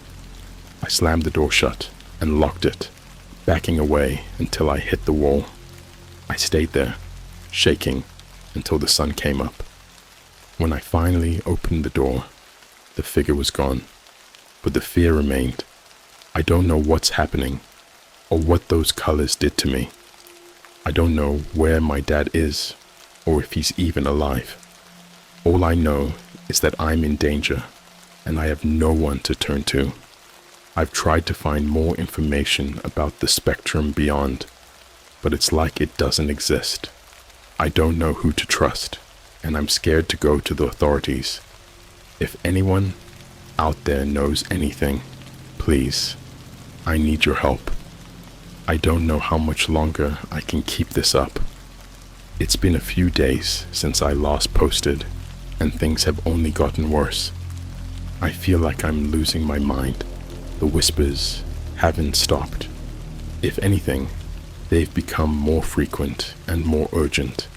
They follow me everywhere, a constant maddening buzz at the edge of my consciousness.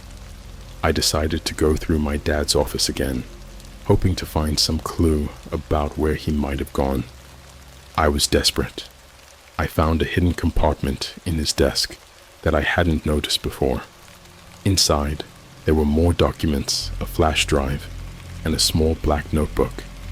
I grabbed everything and locked myself in my room, feeling a sense of dread wash over me.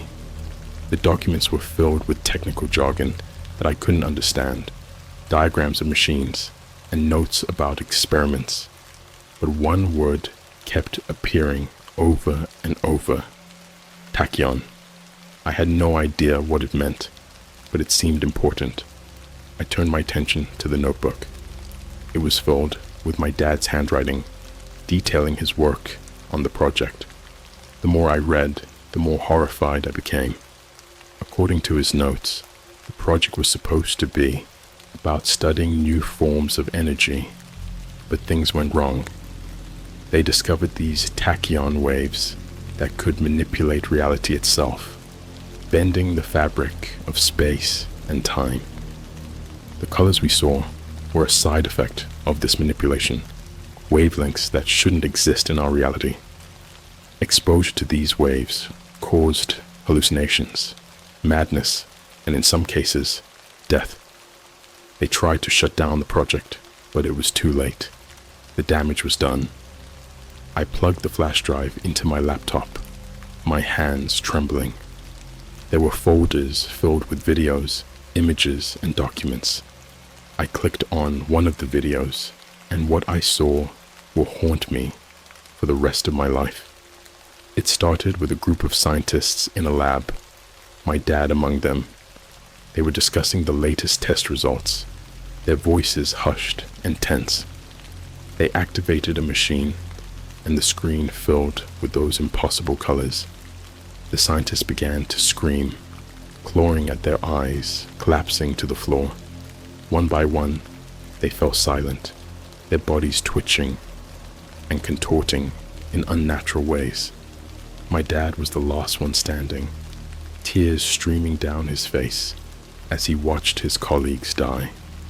He looked directly into the camera and whispered, "I'm sorry," before the screen went black.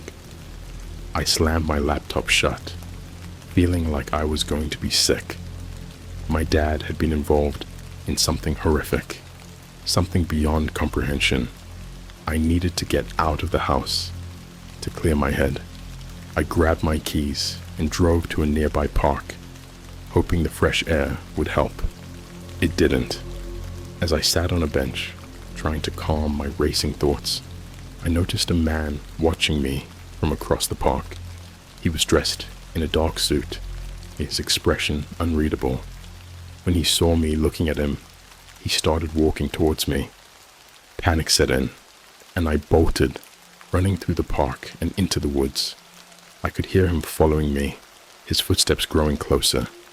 I tripped over a root and fell hard, scraping my hands and knees. Before I could get up, he was there, standing over me. He grabbed me by the arm and pulled me to my feet, his grip painfully tight. "You need to come with me," he said, his voice cold and emotionless. "Who are you? What do you want?" I demanded, trying to pull away. "We need to talk about your father," he said, not loosening his grip. "Let me go," I screamed, struggling against him. He produced a syringe from his pocket and jabbed it into my neck before I could react. My vision blurred, and I felt myself slipping into unconsciousness. The last thing I heard was his voice, distant and echoing. "We can't let you remember." I woke up in a dark, windowless room, my head pounding. My hands were tied to a chair, and I could feel the cold metal of the restraints digging into my wrists. I was alone, but I could hear muffled voices outside the door. I strained to listen, but I couldn't make out what they were saying. Panic set in again, and I struggled against the restraints, but they wouldn't budge. After what felt like hours, the door opened, and the man from the park walked in, followed by two others. They stood in a semicircle around me, their expressions grim. "Where's my dad?" I demanded, my voice hoarse. "Your father is gone," the man said flatly. "And if you want to stay alive, you'll cooperate with us." "Why are you doing this? What do you want from me?" I asked, trying to keep the fear out of my voice. "We need to know what you saw," he said. "Every detail. The survival of our world depends on it." I didn't know what to say. I didn't understand any of this. All I knew was that I needed to survive, to find my dad, to get answers. I told them everything about the forum, the colors, the whispers, the experiments. They listened in silence, taking notes and occasionally exchanging glances. When I finished, the man nodded. "We have what we need," he said. "For now." They injected me again, and everything went dark. When I woke up, I was back in my house, lying on the living room floor. There was no sign of the men, but I knew they were watching. They'd be back if I tried to run, if I tried to tell anyone. I don't know who to trust anymore. I don't know what to do. The whispers are getting louder, the colors more vivid. I feel like I'm losing my grip on reality. If anyone out there knows anything, please, I need your help. My dad is out there somewhere, and I need to find him before it's too late. The days in the safe house blended together, each one more unsettling than the last. They didn't let me leave the room, and the only interaction I had was with the two men who questioned me. They brought me food and water, but refused to answer any of my questions. I felt like a prisoner, trapped with my own spiraling thoughts.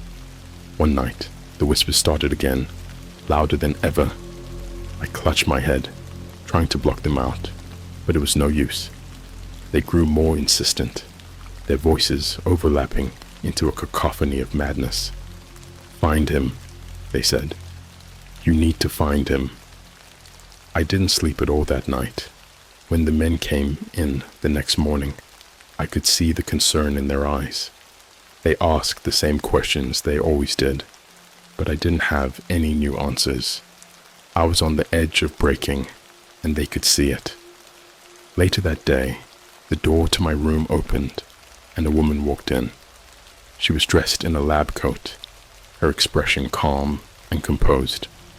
She introduced herself as Dr. Elena Foster, a psychologist brought in to help me. I didn't trust her, but at that point, I didn't have much choice. "We need to talk about the figure," she said, sitting down across from me. "Can you describe it again?"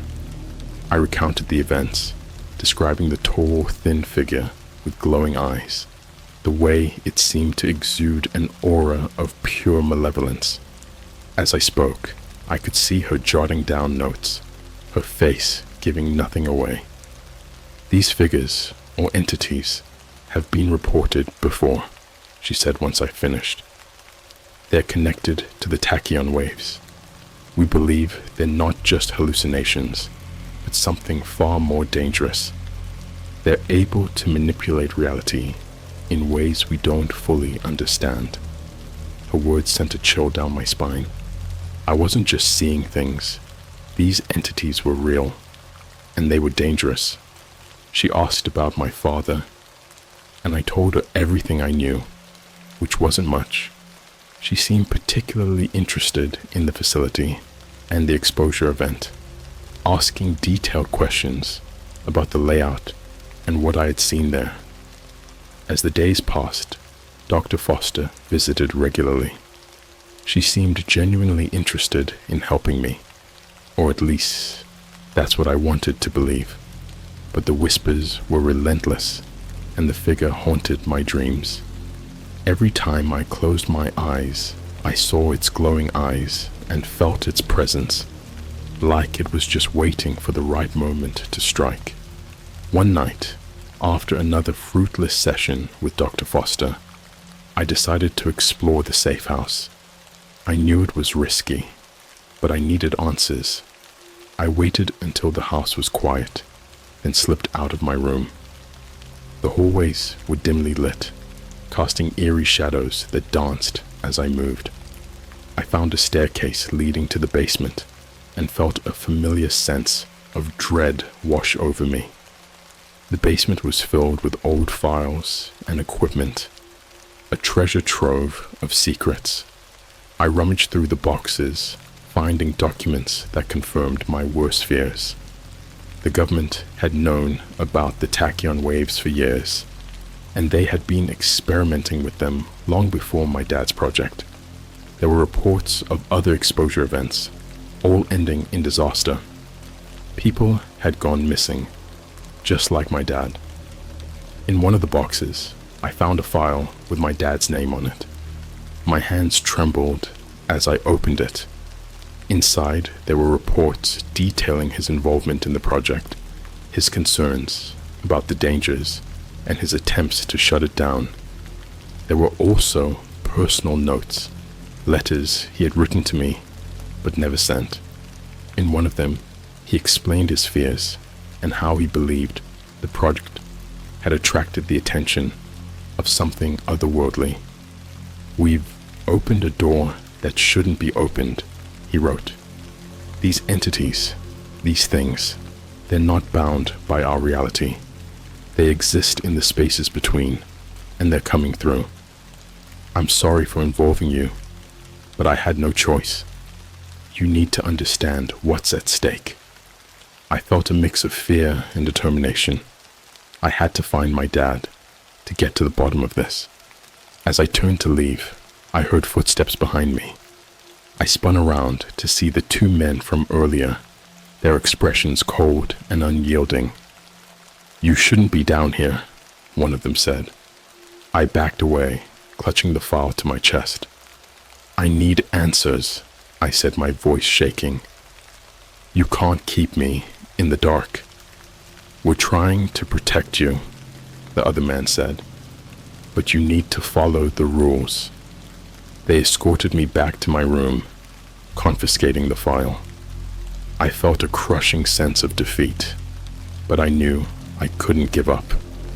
That night, as I lay in bed, the whispers returned, but this time they were different, clearer, more coherent. "He's alive," they said. "He's waiting." The next morning, Dr. Foster returned, but I could tell she knew something was off. She was more guarded, her questions more pointed. I tried to act normal, but my mind was racing. I had to find a way out, to follow the whispers and find my dad. That evening, I waited until the house was silent again. I slipped out of my room and headed for the door. I didn't know where I was going, but I felt an inexplicable pull guiding me. As I stepped outside, the air felt different, charged with a strange energy. I walked for what felt like hours, the whispers growing louder, guiding me through the darkness. I reached the edge of the forest and felt a familiar sense of dread. The same dread I felt when I first saw the colors, when I saw the figure, but I had to push on. As I ventured deeper into the woods, I saw a faint light ahead. I approached cautiously, my heart pounding in my chest. The light led me to a small clearing, and in the center stood my dad. He looked gaunt and exhausted, but he was alive. "Dad!" I cried, running towards him. He turned, and for a moment his face lit up with relief, but then his expression changed to one of pure terror. "No, you shouldn't be here," he shouted. "It's a trap." Before I could react, the figure appeared behind him, its glowing eyes fixed on me. The whispers exploded in my head, a torrent of voices screaming in agony. I felt the world around me warp and twist, reality itself bending under the pressure. The last thing I saw before everything went black was the figure reaching out towards me, its hand closing around my dad's throat. When I came to, I was back in the safe house, my head pounding and my heart racing. Dr. Foster was there, her face pale and drawn. "We tried to warn you," she said, "but now it's too late." The whispers were still there, louder than ever, and I knew deep down that the nightmare was far from over. When I woke up in the safe house again, everything felt different. My mind was clouded, and my body ached as if I had been hit by a truck. Dr. Foster was standing by the bed, her face etched with worry. "You had another episode," she said softly. "We had to sedate you." "What happened?" I croaked, my throat dry. "You were found outside the facility, unconscious. You've been out for a couple of days," she explained. The events of that night came flooding back. The whispers, the figure, my dad. I sat up abruptly, panic setting in. "Where's my dad? Did you find him?" She shook her head. "No sign of him. We only found you." Desperation clawed at my insides. I knew my dad was out there, and I had to find him. But every attempt seemed to bring me closer to the brink of madness. The whispers had grown relentless, each one a needle in my brain, and the figure's image was burned into my mind. Dr. Foster handed me a glass of water and some pills. "These will help with the headaches and the anxiety," she said. "You need to rest." I took the pills reluctantly, knowing they would only dull my senses, not the fear that gripped my heart. That night, I lay in bed, staring at the ceiling, waiting for the whispers to start again. But instead, something worse happened. Around midnight, I heard a faint tapping sound, like fingernails on glass. I sat up, my heart pounding. The room was dark, but I could see the outline of the window across from my bed. The tapping continued, growing louder and more insistent. I forced myself to get up and walk towards the window, dread pooling in my stomach. As I drew closer, I saw a face pressed against the glass, its features distorted by the shadows. It was the figure, its glowing eyes boring into mine. I stumbled back, crashing into the bedside table. The figure raised a hand and pointed at me, its mouth opening in a silent scream. The whispers surged, a deafening roar in my mind. "Help us," they pleaded. "Find him." I backed away, tripping over my own feet, and fell to the floor. The door burst open, and the two men from before rushed in, their faces grim. They pulled me to my feet and restrained me, but the figure didn't move. It stayed at the window, watching, its eyes following my every move. "We need to get him out of here," one of the men said. They dragged me out of the room and down the hall, the whispers still echoing in my head. They led me to a basement room, where they strapped me to a chair and turned on a bright light, blinding me. I felt a needle pierce my arm, and everything went black again. When I woke up, I was in a different room, still in the basement. My head throbbed, and my vision was blurry. Dr. Foster was there, along with the two men. "We had to sedate you again," she said. "You were becoming a danger to yourself and others." "I saw it," I whispered. "The figure. It was at the window." "We know," she said, her voice tight. "It's getting stronger. The tachyon waves are breaking down the barriers between our world and theirs. We need to find a way to stop it." "How?" I asked, my voice shaking. "We need to go back to the facility," she said. "There might be something there that can help us, but it's dangerous. The figure will be waiting for us." I nodded, knowing I had no choice. I had to find my dad, to stop whatever was happening. Dr. Foster and the two men prepared for the trip, gathering equipment and weapons. I didn't ask what the weapons were for.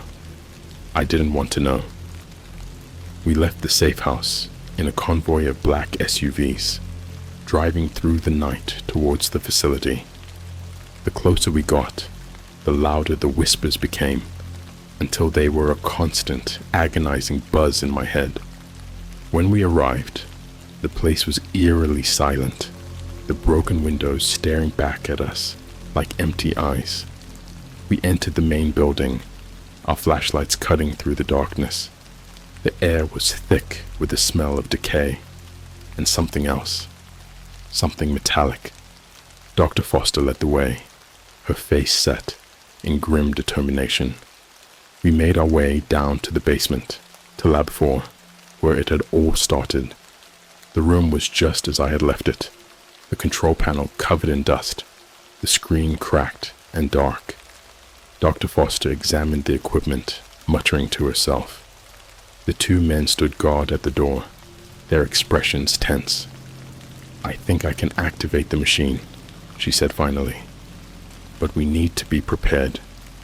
Once it's on, the figure will know we're here." I nodded, my heart pounding in my chest. She flipped a series of switches, and the machine hummed to life. The screen flickered, and those impossible colors burst forth, filling the room with their sickening light. The whispers rose to a fever pitch, and I felt my mind unraveling. Then the figure appeared. It stepped out of the shadows, its eyes glowing with malevolent intent. The two men raised their weapons, but before they could fire, the figure moved with impossible speed, knocking them aside like rag dolls. It turned its attention to me, its gaze piercing through my soul. "Help us," it whispered, its voice a chorus of agony. I backed away, feeling the cold metal of the control panel behind me. Dr. Foster was shouting something, but I couldn't hear her over the roar of the whispers. The figure reached out, its hand inches from my face, and I felt a surge of pain, like my brain was being ripped apart. In a last desperate act, I slammed my hand down on a red button on the panel. The machine let out a high-pitched whine, and the colors intensified, swirling around the figure. It let out a guttural scream, its form flickering and distorting. The whispers turned to screams of pain and terror, and I felt myself being pulled into the vortex of colors. Just as I thought I was going to be torn apart, everything went silent. The colors faded, and the figure was gone. I collapsed to the floor, my body trembling. Dr. Foster was there, helping me to my feet. The two men lay unconscious, but alive. "We did it," she said, her voice barely above a whisper. "We stopped it." But as I looked around the room, I knew it wasn't over. The whispers were still there, faint but present, and I still didn't know where my dad was. "We need to get out of here," Dr. Foster said. "There's nothing more we can do." We made our way back to the SUVs, the weight of what we had just experienced hanging heavy in the air. As we drove away from the facility, I couldn't shake the feeling that the figure was still out there, watching, waiting, and that the nightmare was far from over. Returning to the safe house didn't bring the relief I'd hoped for. The whispers had become a constant, gnawing presence in my mind. I was exhausted, both physically and mentally, but sleep provided no escape. Each time I closed my eyes, I was haunted by those colors and the figure's piercing gaze. The two men who had accompanied us were recovering, but they had the same hollow, haunted look that I saw in my own reflection. Dr. Foster tried to reassure me that we had made progress, but I could see the fear in her eyes. She was as lost as I was. One evening, she sat down next to me, holding a file she'd been reviewing. "There's something I haven't told you," she said, her voice barely above a whisper. "Your father was working on a contingency plan. He believed there was a way to reverse the effects of the tachyon waves, to close the door we'd opened. He hid his research in a secure location, away from the facility." "Where?" I asked, a flicker of hope igniting inside me. "In a cabin, deep in the mountains. It's remote, off the grid, but it's risky. The figure, the entity, it knows we're trying to stop it. It will do everything in its power to prevent us from succeeding." I knew we had to go. There was no other option. We gathered our supplies, and the two men insisted on coming with us. Despite their injuries, they were determined to see this through. We left under the cover of darkness, the journey long and arduous. The farther we drove, the more the whispers intensified, as if they were trying to deter us from reaching our destination. After hours of driving, we arrived at the base of the mountain.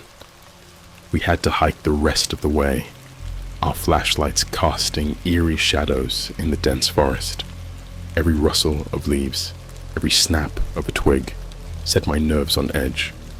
The whispers grew louder, more frantic, as if sensing our proximity to the cabin. Finally, we reached it. The cabin was small and weathered, barely visible through the thick trees.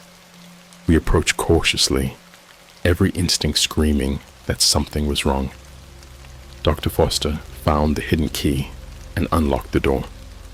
Inside, the cabin was dark and cold, but there was a sense of familiarity. It felt like my dad had been here recently. We searched the cabin, and in a hidden compartment beneath the floorboards, we found a locked box. Dr. Foster had the key, and inside the box was my dad's research, meticulously documented. There were notes, diagrams, and a small device that looked like a modified version of the machine from the facility. "This is it," Dr. Foster said, her voice trembling with a mix of excitement and fear. "This device can reverse the effects, but it needs to be activated at the source of the tachyon waves." Before we could react, the whispers reached a deafening pitch, and the temperature in the cabin plummeted. The figure materialized in the doorway, its eyes glowing with a malevolent light. The two men drew their weapons, but the figure moved with inhuman speed, disarming them and throwing them against the walls with a force that left them unconscious. Dr. Foster and I backed away, clutching the device. The figure stepped closer, its gaze fixed on me. "You cannot stop us," it hissed, its voice a chorus of agony. "You will join us." Summoning every ounce of courage, I stepped forward, holding the device out in front of me. "I won't let you take him," I said, my voice shaking. "I won't let you win." The figure lunged at me, but Dr. Foster activated the device. A blinding light filled the cabin, and the figure let out a horrific scream, its form flickering and distorting. The light intensified, and I felt a powerful force pulling at me, threatening to tear me apart. Just as I thought I couldn't endure any more, the light vanished, and the figure was gone. The whispers ceased, leaving an eerie silence in their wake. I collapsed to the floor, gasping for breath. Dr. Foster knelt beside me, her face pale and drawn. "It worked," she said, her voice barely audible. "We did it." We helped the two men to their feet, and they nodded, bruised but alive. We gathered my dad's research and left the cabin, making our way back to the vehicles. As we drove away, I felt a strange sense of peace.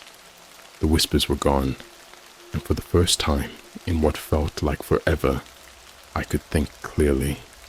We returned to the safe house, where we were debriefed and checked for any lingering effects. Dr. Foster assured me that the device had closed the door, the tachyon waves had opened, but the experience had left its mark on all of us. The figure might be gone, but the memories would haunt us forever. Weeks passed, and life began to return to a semblance of normalcy. But the search for my dad continued. I couldn't shake the feeling that he was still out there somewhere, waiting for me to find him. I dedicated myself to studying his research, determined to understand everything he had been working on. One evening, as I was going through his notes, I found a message hidden in the margins of one of the pages. It was in my dad's handwriting, a simple yet profound statement. "Remember, the light can always find its way through the darkness." I knew then that my journey wasn't over. There were still questions to be answered, and my dad was still out there, somewhere. I would find him, no matter what it took, and I would make sure that the darkness never claimed us again.